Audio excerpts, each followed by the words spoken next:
It's time for the best coverage of the top stories in sports. The Sports Wrap with Jason Page starts now. Yes, it does on a Monday, and great to have you with us. A lot to do over the next 60 minutes.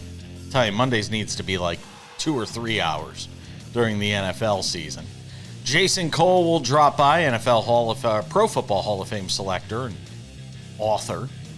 Get his thoughts on, well, we'll talk about the Chiefs-Falcons game, which we'll get to here in a second with Sam as well. Bill Bender will drop by, college football insider over at the Sporting News. He covers the NFL, too.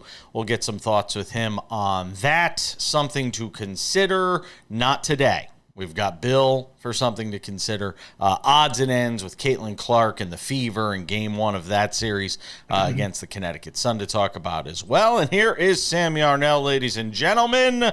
Week 3 in the NFL, just about a wrap. We got a couple games on Monday night, which we'll get to in segment 2 on the show. But Sam, the Chiefs just keep plodding along.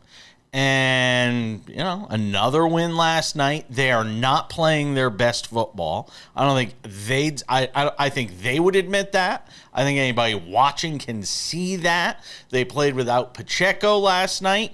And even were able to somehow manage to hold on for a victory when they got some calls that didn't go their way late in the fourth quarter of that game in Atlanta. So this is seeming to be a very prevalent opinion within the sports media space on this Monday, but I think Jason Page can attest to the fact that I was on it very early on. I texted him about it yesterday during the late afternoon slate of games, or maybe in the first quarter of Sunday Night Football. Coaching is so important in the NFL. And this season as a whole through 3 weeks has been a full display of nothing but that. I mean, last night in the Chiefs-Falcons game, it was a microcosm of Steve Spagnuolo's decades-long genius defensively, where he's just proven to have teams baffled left and right. 2 clutch fourth-quarter stops to hold the Falcons to 3 fourth-quarter points, while the offense didn't do anything really in that fourth quarter. And their credit to the Falcons defense, they had that Patrick Mahomes unit stifled their last, I want to say 3 drives. They really couldn't do very much. Steve Spagnuolo is one of the great defensive coordinators of all time. And last night, his clinic put on against Kirk Cousins and the Falcons offense, which is riddled with, as Jason has told us since the beginning of the season and even before, riddled with weapons. There is so much prowess within that Falcons offense, and they were completely shut down by a genius coaching job by Steve Spagnuolo. Can I tell you? I'll give you a couple of contrasts. That first drive of the game, you see the Falcons march down the field and score. And Steve Spagnuolo and that defense were immediately able to make the adjustments to take away, Kirk Cousins, the bootleg, and they were on it, and they were able to make adjustments and get guys in the right positions to make plays. Can I give you the difference? Denver yesterday goes into Tampa Bay, does whatever it wants, and you can't tell me that the Buccaneers don't have the defensive players, the skilled players at positions defensively, to do a little better than they did. Bo Nix was able to march that team down the field almost any time he wanted yesterday. They were getting everything they wanted. They were able to run the football. Bo Nix looked like a world beater yesterday, and we all know he's not yet. He may turn out to be. And there's the difference. Todd Bowles, that Buccaneers team, not able to make adjustments. And on the other hand, you watched the Chiefs in that game immediately make an adjustment in terms of what Atlanta was trying to do in that game. So I agree with you. Coaching is, and we can go through countless examples of where coaching was a big deal yesterday. The Eagles win in spite or despite the fact that Nick Sirianni is doing everything he can right now to try and lose games for them from a coaching perspective. And the list goes on and on. And I mean, you've got Dallas yesterday who loses a game and basically doesn't show up for the first three quarters. Then all of a sudden in the fourth quarter, these guys look inspired. They look enthused to actually be playing a football game. Boy, if they lose, no, I don't think they're going to lose to the Giants on Thursday. But if Dallas loses in New Jersey to the Giants on Thursday, we could be talking about 5-alarm fire in Dallas as far as that team goes. Just want to say. Panic button fully on the table after the first quarter of that game yesterday against the Ravens. I mean, 100%, and it is getting smashed if it's not a touchdown lead at halftime. I wanted to go back to something you said, though, about that Broncos-Buccaneers game, because it draws comparison to another game and another theme we saw yesterday in the NFL, Jason. Dave Canales is so valuable with a veteran journeyman quarterback. He might not know how to do it with the youngster and the first overall pick, but hey, if you give that guy a couple of weapons in an offense and a journeyman veteran quarterback, it really speaks to a lot of success. We saw it with Baker Mayfield and a little bit of fall off in that game yesterday against the Broncos, not having Canales. But now in Carolina, how about the Panthers and the Red Rifle throwing the ball around the yard, putting up 300 plus yards and 3 touchdowns? The first quarterback to do that in the league this year. Oh my gosh, who had that on their bingo card? To the Eagles Saints game, though. Rock fight. And who had this game being a rock fight? To your point about the Sirianni and the coaching, specifically in that game, that comes down to the final play, the Dallas Goedert play, where he runs the slant route, crosses the field, and then runs up the sideline. Hurts hit him in the middle of the field. I think it was a gain of 60 yards. On that play, the Saints were running press man coverage. No team in the league in that situation is running press man coverage. It made no sense to me, and they didn't switch when Goddard crossed the field. So the Saints, poorly coached in that situation, lost the game because of that drive, largely because of that play. Jason, coaching in the NFL, it's more valuable right now than I think we've seen it, at least in the time that I've been watching football in the last 10, 15 years. Yeah, and look, you had 2 or 3 plays, really, in that Eagles game yesterday that were the deciding factor. When you look at the 3 big plays offensively that Philadelphia had, or 2 or 3 plays that they had in that game, that really decided the game. And again, they get a win. They're 2-1. But I don't know who in their right mind feels good about anybody in the NFC East right now with the way that division is looked. I got a question I want to ask Sam on the other side that I'm going to pose to him, that I have not told him I am going to pose to him. We've got that coming up. Jason Cole will join us in about 20 minutes as well. Don't go anywhere.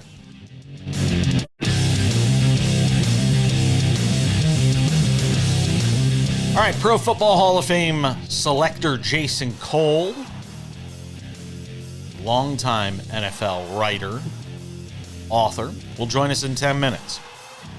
Bill Bender coming up later on in the program to break down the weekend in college football as well. Busy Monday show. All right, Sam.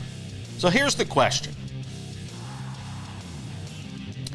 Is there anybody in the NFC outside of the Vikings right now that you would consider a threat to win the Super Bowl after week 3? Because outside of the Vikings, the Vikings are the real deal now. That loss by the Giants in week 1 that we all went nuts about, the Giants could be 2-1 right now if not for a kicker in week 2. So the Giants all of a sudden don't look nearly as bad as they did after week 1. I take that because the Vikings are obviously much better than any of us thought. They are the big surprise through the first 3 weeks of this NFL season. Maybe sans Pittsburgh, who's also 3-0, but doing it in a much different way. This Vikings team is very well-rounded. I know the Texans didn't have Joe Mixon yesterday, and that obviously had an impact on that game. But when we're talking about, where this Minnesota team is, outside of them in the NFC, is there anybody that you look at right now and say, oh, yeah, that looks like a Super Bowl team? Because I don't see one. There are 3 that come to mind. All right. And weirdly enough, None of them are the only other NFC undefeated team in the Seattle Seahawks. The first one, and again, we're just going off of this season. We're just going off the first 3 weeks. Sure. The first one is the San Francisco 49ers, obviously. Why? Because even though they had nobody in that game yesterday, they still held pat with the Los Angeles Rams, who also had nobody.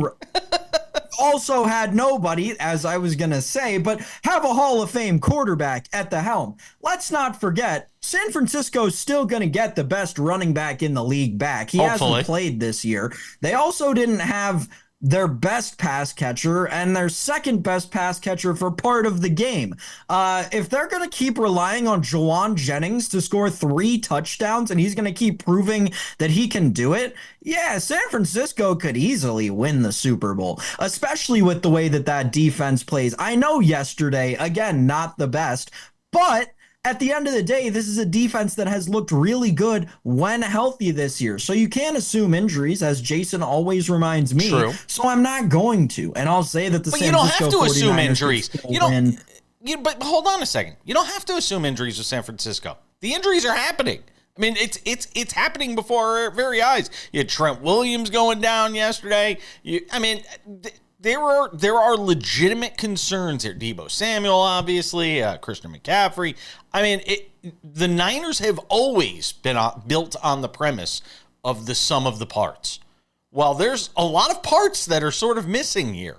And I like Jordan Mason. I like what he's been able to do running the football. He ain't Christian McCaffrey. He does not strike the fear in opponents of Christian McCaffrey. Maybe by the end of the year, that's a different story. But I'm not there. And look, you know me with San Francisco. I've always thought they were a Super Bowl contender. Through the first 3 weeks right now, not feeling it on San Francisco. My other one is the Detroit Lions. This is a Detroit Lions team that could easily be 3-0 outside of a week 1 fluke, and they've bounced back in the last 2 weeks and beat a couple of really good teams in some resounding ways. So I'm buying in on the Lions. I think that they're back in a big way. That running game is still very much there. I know they had some funny moments yesterday, but on the whole, they were very, very good. And Amon-Ra St. Brown is a top 5 receiver in the league. You look at how many how many indoor games that team has to play this year. They're gonna make the playoffs and they're gonna be a high seed, and the Super Bowl's indoors this year. So yeah, the Lions could win the Super Bowl. And the last one, Jason, this may be the most obvious recency bias of them all. I think the Atlanta Falcons could win the Super Bowl this year. God, no. And I'm saying that to a guy who preseason liked the Falcons a lot. Yes, I do. To win the division, win a playoff game, not win a Super Bowl. The way that they played against the Chiefs, who are the 2-time reigning defending world champions last night, they proved that they can hang there with the really good teams in the league. And that's something that a lot of teams who, if you think about before the season, we would talk about as contenders to win the Super Bowl. I'm looking at you, Miami Dolphins, couldn't do. So yeah, when we look at the Atlanta Falcons, they are able to hang with good teams, and they're just like a step or two away, which I definitely think you could see them taking that step over the course of the remaining 15 weeks of the season. Is Pittsburgh so good defensively? Are they that good defensively that if they just get enough offensively, I'm starting to actually wonder if they can win a Super Bowl this way. No. Starting to think, are they that good defensively? No. Because we've seen teams, hold on. We've seen teams with prolific defenses. I'm looking at you, Baltimore Ravens, with Trent Dilfer at quarterback. We've seen teams with prolific defenses be able to ride that to a Super Bowl. I'm just asking the question, is that enough with Justin Fields and or Russell Wilson to win a Super Bowl? I think the answer is maybe. I'm not saying yes, but maybe. That was a completely different atmosphere of football when that kind of thing happened. Sure, when the running back was the second most important offensive position, defense was a way that you could win Super Bowls without having a prolific offense. But in today's day and age of football, Jason, there's no way that you're going to win a Super Bowl playing the way the Pittsburgh Steelers do. They are exactly this. They are what the Cleveland Browns were last year. They can always get in the wild card. There will always be a final wild card, a second to last wild card spot for them. Sure, they'll have a very swift exit in the first round. Maybe they make it to the championship game and then get lit up, but it's not a conference championship game, not a Super Bowl, obviously. But it's not a sustainable style of football that will actually win you championships until you get a prolific offense. We saw this with the Steelers when they won the Super Bowl, Jason, but what did they have on offense? They had Ben Roethlisberger, a future Hall of Famer. Would you call Kansas City last year a prolific offense? Yes. No. Come on, that wasn't a prolific offense last year. Any offense with the greatest quarterback of the generation. It was not a prolific offense last year. It was a good offense. It was not prolific. It was not prolific. That team won on the backs of that defense. Sure, but if you're going to compare Kansas City's offense last year to what the Steelers I'm just saying it's a maybe. That's different universes. I'm just saying it's a maybe for me. I'm not saying it's a yes. No, Jason Cole's coming back.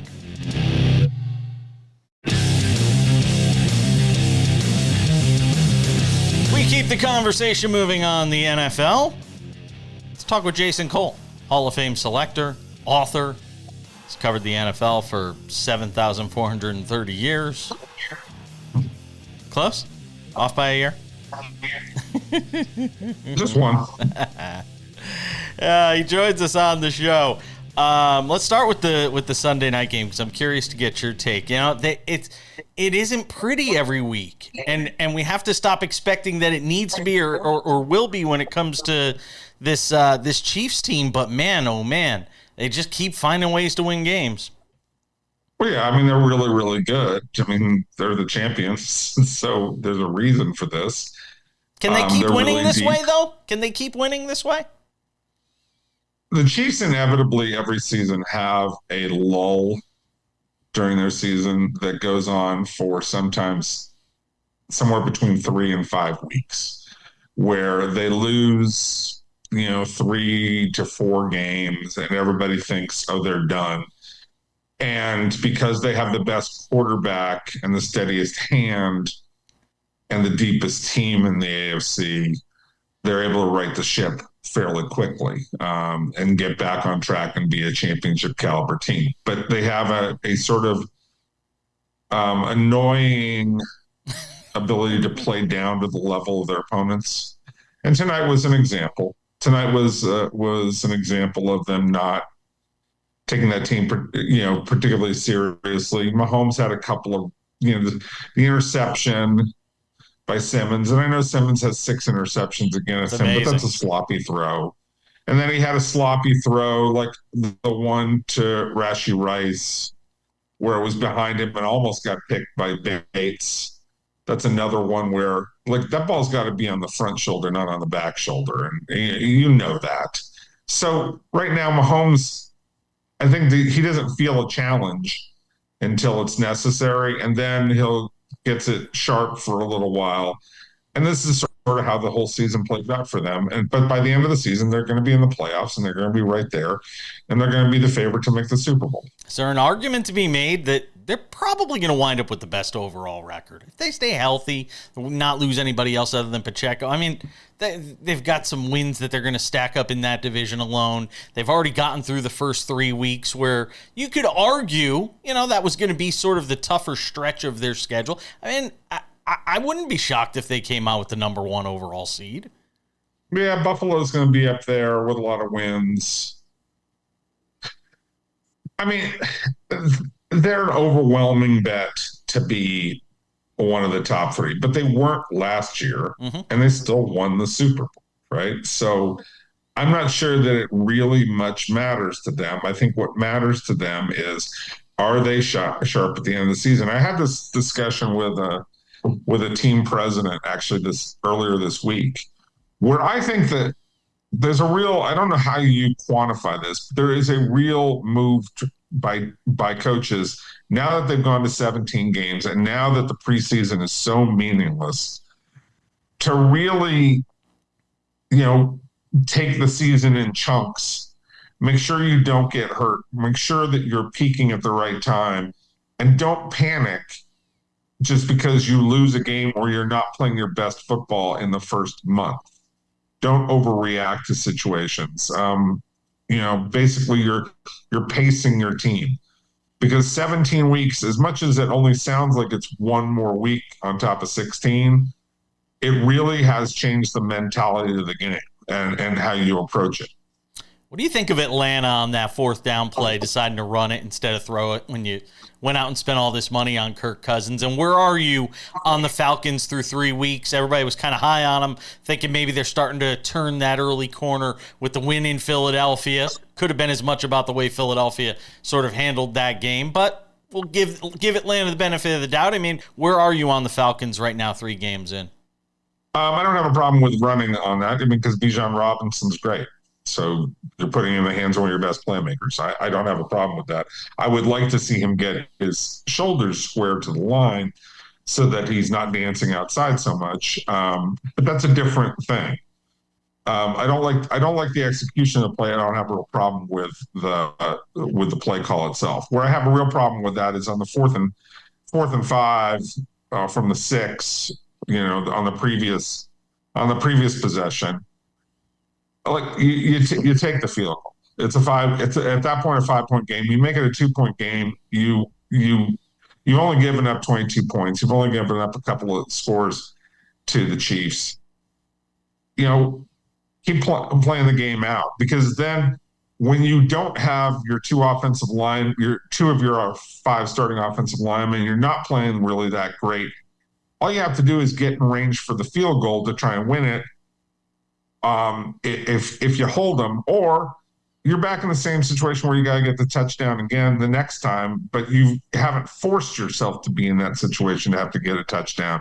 Like, you can live on your defense a little bit. So the decision not to go for the field goal on the previous possession really annoyed me a lot more than the decision to run the play call that they did. I got 2 minutes left in the segment. Talk to me about the Cowboys, because I look through 3 quarters of that game. They looked listless. They did not look like they were into that game. We could say that some of that is Baltimore. It can't be all Baltimore. You cannot lay an egg for 3 quarters the way they did, and then show up in the fourth, and we're supposed to feel good about you when the last 2 weeks they've looked terrible. Well, I don't feel good about them at all based on this. I thought that they played terrible defense. They're just, as you say, uninspired, but they're not a very physical team to begin with. They're a speed-oriented team, and they've got to play maximum speed, and they weren't playing maximum speed in this game. So that's one problem. I thought this was going to be a problem matchup for them coming into the week. I'm not surprised by the result. I am surprised that it became close, but I really think that some of that is based on Baltimore. Like, I don't get Baltimore on the 3rd and 3 with about 8 minutes left in the game and throwing. Like, you've got Derrick Henry going for 150. You've run for how many yards? You have Lamar Jackson, and you want to just run clock at that point in time. So even if you don't get it, keep the clock moving or force them to use a timeout earlier. Put the pressure on Dallas. I hated that play call, and it allowed them to get back into the game. Yeah, I agree with you. Hanging out with Jason Cole, does a great job. Hall of Fame selector, a very famous football player, somebody associated with perfection, passed away on Sunday. We'll talk about that coming up in a couple minutes. I also want to get his thoughts on the Raiders. Man, Andy Dalton lighting up the world. I know. Awesome. And Antonio Pierce had some strong words about his team afterwards. We'll get to it next. Sports Wrap continues on this Monday.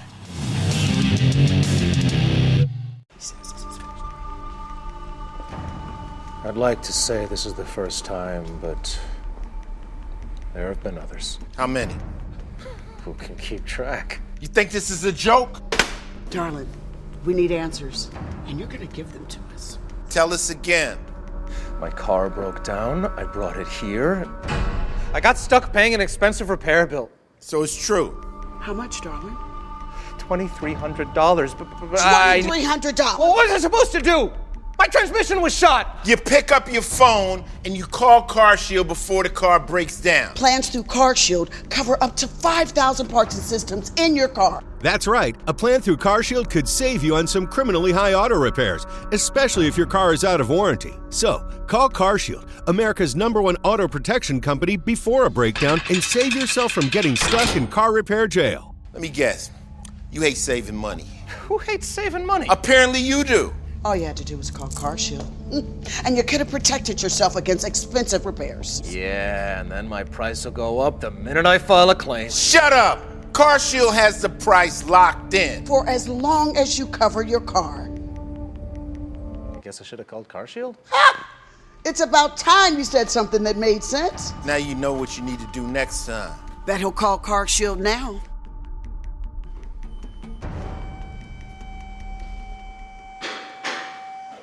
So can I go? Or CarShield has an A rating with the Better Business Bureau and was voted America's most trusted auto protection company. Don't get handcuffed paying expensive auto repairs. Call now and get the CarShield guarantee. Your price will never go up and your coverage will never go down as long as you cover your car. In just minutes, you could have a plan that covers up to 5,000 parts and systems in your car. Don't wait until it's too late. Get CarShield's best coverage yet. Call 800-722-6574.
Sports Wrap continues. It's good to have you with us on this Monday edition of the show.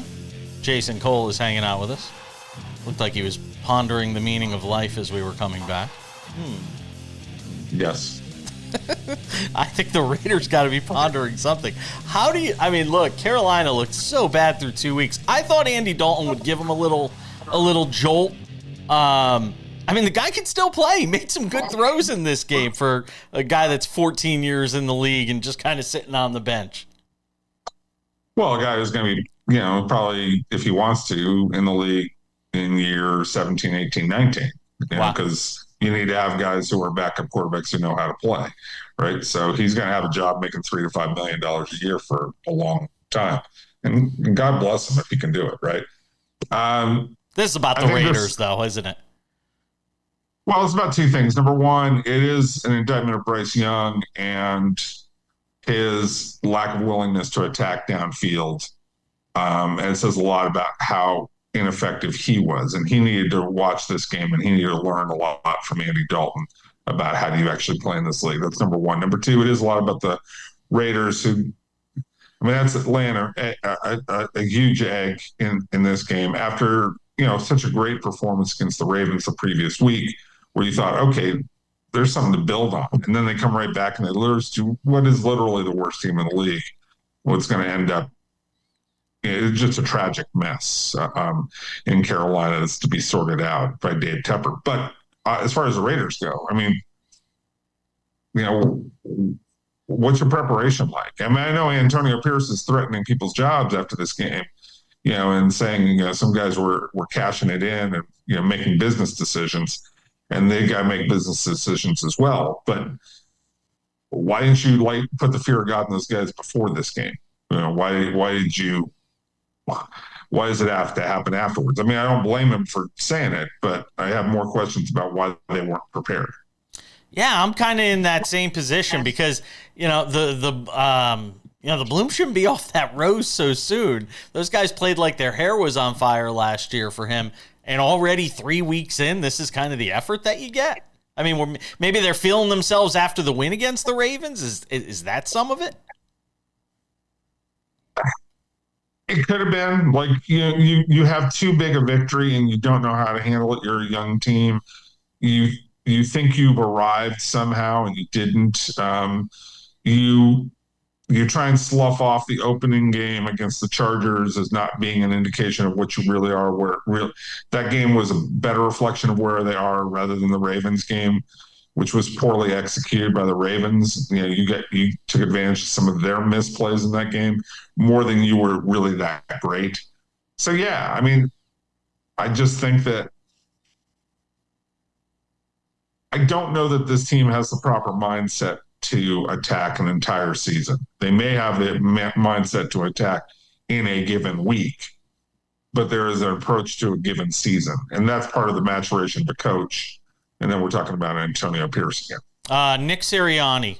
Is this a case of, I don't want to attack the guy personally, but is it a case of him just feeling like he's the smartest guy in the room? Because sometimes the way I watch him coach games, I get the sense that that's just sort of his personality, and it feels like it leaks into his coaching when it comes to some of his decisions. Yeah, I mean, decisions at the end of the first half are, highly questionable. Is it's a subtle way of putting it. I didn't have a real problem with going it on the 4th and 4 in the third quarter of that game, trying to get things going. But you're right in that Sirianni thinks an awful lot of himself. There's no question about that, and that rubs guys the wrong way. And when you're that guy who acts that way, and then you make decisions that backfire on you, it makes people lose confidence in you faster. Because they wanted to see, they are already fed up with you in the way that you act. Yeah. And then you come in and you act this way, and it's like, well, dude, how do you act like you're the smartest guy in the world? And then you make bad decisions like this. Yeah. So that's a natural human instinct. It's happening with Sirianni.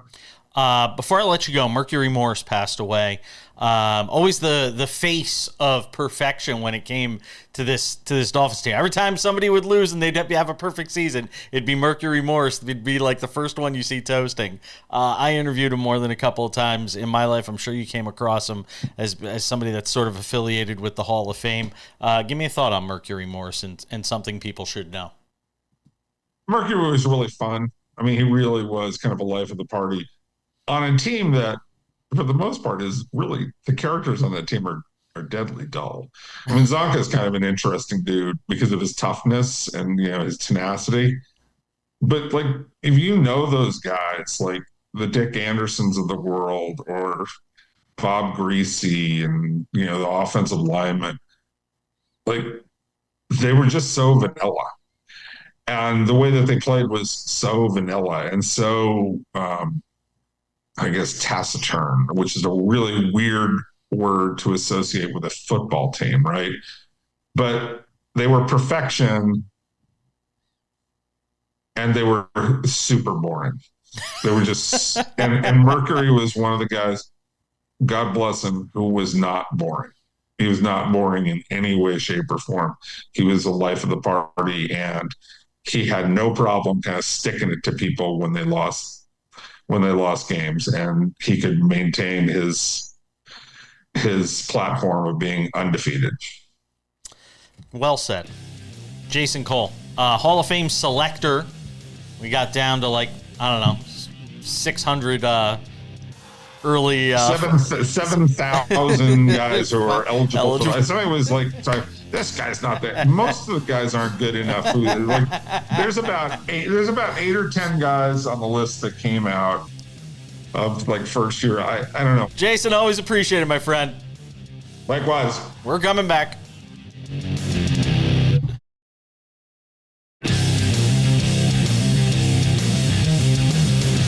We roll into segment 5 on this Monday edition of the show. Odds and Ends wraps it up in about 10 minutes. Got to let Sam give some picks for the Monday Night Football doubleheader. We'll tell you how we did in Page versus the Prince as well. But first we say hello to our friend Bill Bender, who does a terrific job with the sporting news on all things football, college, and NFL. But for the purposes of this conversation, which is an abbreviated one today, we only have Bill for one segment. Let's talk some college football. What on earth happened to Kansas State in that game the other day, Bill? Obviously, give me some thoughts here on on this Wildcats team in this game against BYU that we saw this weekend. Well, 18 to 22-year-old kids happened. Oh, they were up 6-0, and I say it from this end that they have a fumble not go their way, and then they throw an interception, and all of a sudden, bang, bang, 2 touchdowns on the road at BYU. Tough place to play, became a lot tougher, and it was a little bit the breaks didn't go their way, and a little bit of that was kind of the theme of the weekend. Whether you were at Utah going into Oklahoma State, that was the difference. Utah handled going in on the road. USC didn't.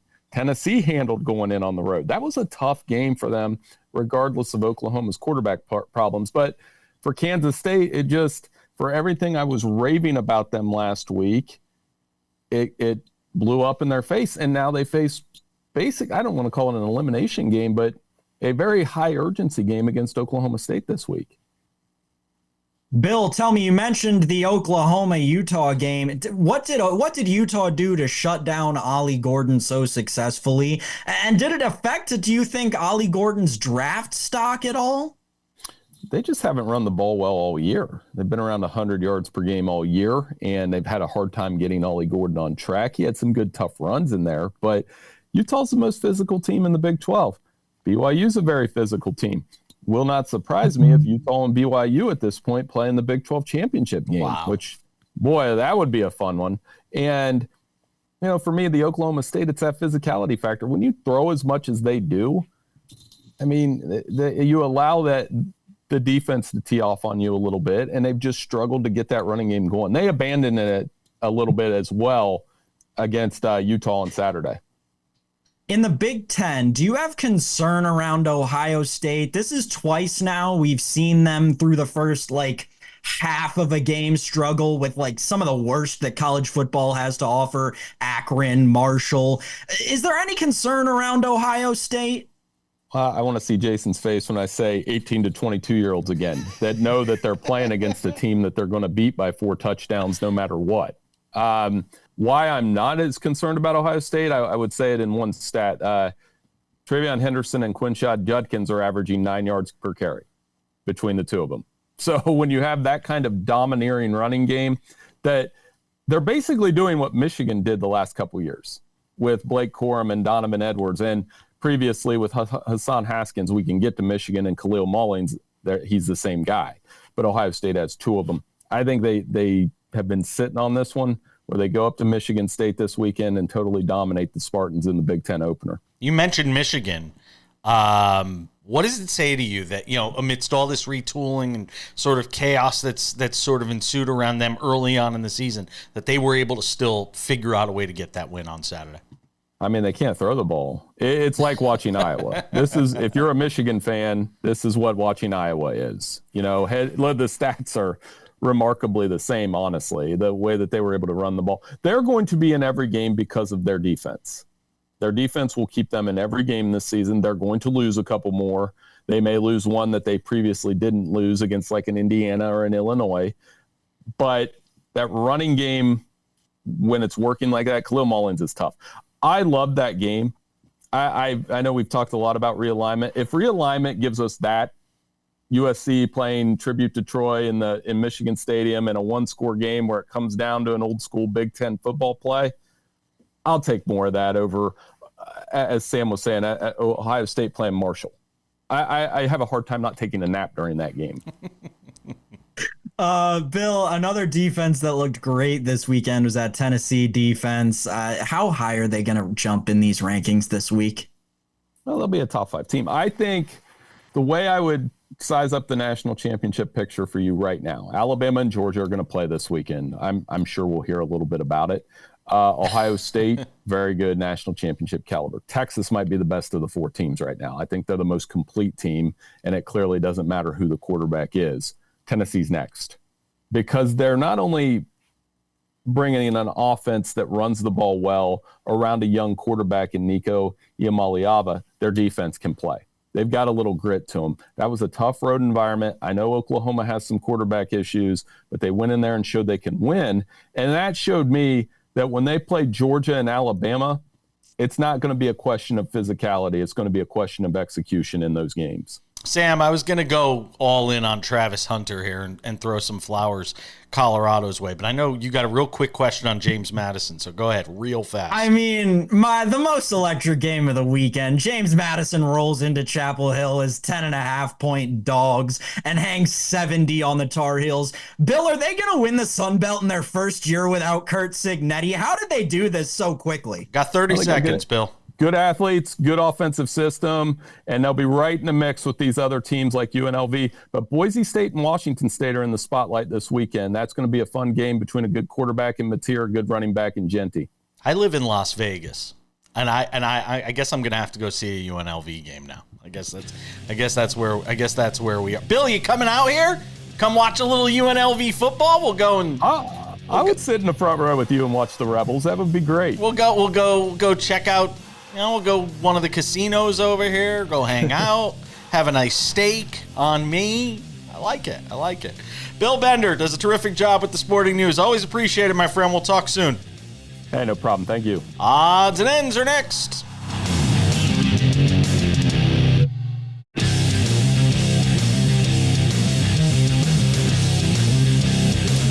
All right. Just about time to put the wraps on this baby for a Monday. Tomorrow, weekend leftovers, everything we couldn't get to in this extravaganza.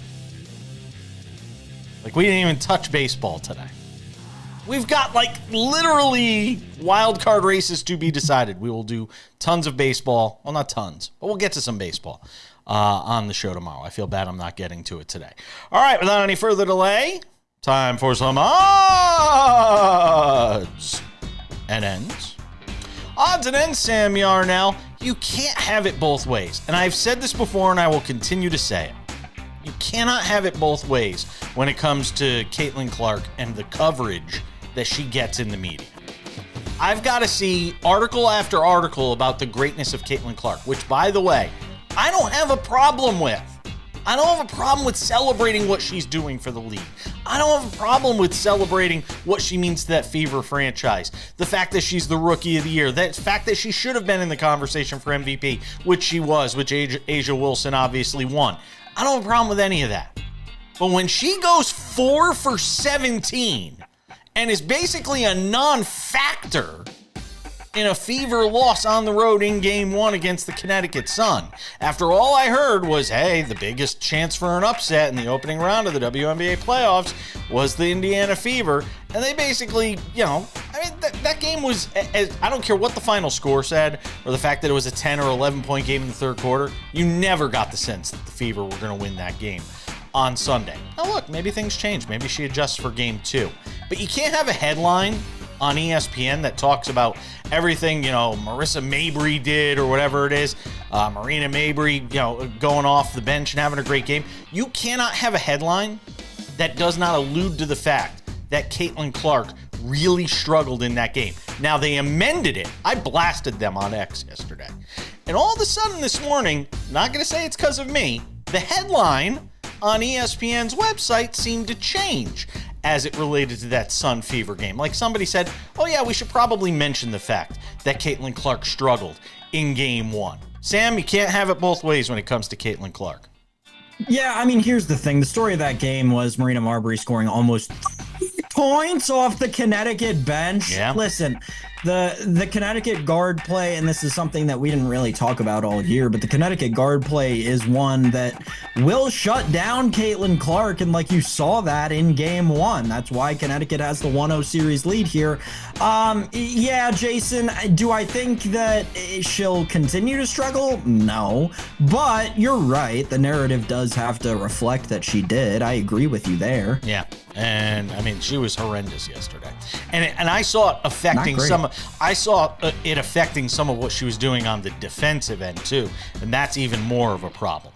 NASCAR, Kyle Larson, shocker, your winner in Bristol. He led. This is insane. It's a 500 lap race. He led for like 460 laps of that race. I mean, it doesn't get any more dominating than what Kyle Larson did at the Bristol night race on Saturday night in Bristol, obviously. F1 for the style playoffs. win for really your boy was. Kyle Larson. Shout out to our boy Tino Patino, who was on Kyle Larson to win the race. Bristol's a fun track. I have been there. The banking is even more insane than it looks on TV. I can honestly report that I got to the top of the bank in the turn and got scared for how steep it was that I had to walk back down. But yeah, always fun to see the night race there. Coming down to it with the NASCAR season. Yep. I'm excited for the finish. Yep, 4 racers are out. Brad Keselowski and Martin Truex among the first 4 out of the postseason. All right, Sam, Page versus the Prince. We both went 2-2 this week. I am the epitome of mediocrity. Let's just say it. I went 2-2 again. I've gone 2-2 every single week for the first 3 weeks of Page versus the Prince. You joined me on the 500 train this week. People could see our picks there and see which ones we got right and which ones we got wrong. Real quick, what do you like tonight? Tonight, I obviously will start with the Bills game because we got to start with the Bills game. Give me Josh Allen passing plus rushing yards over 267.5. Number feels very, very light there, and Jacksonville's missing a couple of defensive backs, so I like that as a prop. Give me the Bills on the side. In the other game, it's the Commanders and the Bengals. I'm going to take the Commanders now that the line's 7.5. I don't think the Bengals will win it by more than a touchdown. I will say I like both overs tonight. 45.5 for Buffalo, Jacksonville, 46.5 for Washington and Cincinnati. I gotta be honest, I don't have a strong feeling on either of these games. Like, if I'm gonna pick them just because we pick them, you know, we pick the primetime games. I agree with you, but I don't have a very strong feeling on either of these. If I had one that was the strongest, it'd probably be Buffalo minus the 5.5 tonight. I don't have a lot of faith in Jacksonville right now, and why should you? Through the first 2 weeks of the season. And if I had another one, it'd probably be the under. If I was going to parlay something tonight, maybe I will throw a shekel here or there. Buffalo minus 5.5, under 45.5. That Commanders-Bengals game, I'd like to say that I think the Bengals are going to win, that you started to see signs of life out of them, but yeah, I wouldn't put my hard-earned money on it. We'll just put it that way. I'm not seeing in the market. I'll say Buffalo minus 5.5, under 45.5. Bengals in the Bengals game, I'll go under 46.5. Real quick. I don't see it in the market, but if you can find it out there, I like Luke McCaffrey over his receptions as long as it's less than 2.5. It's going to wrap it up for us. Thank you, Jason Cole. Thank you, Bill Bender. Thank you, Sam Yarnell. We'll see you all back here on Tuesday.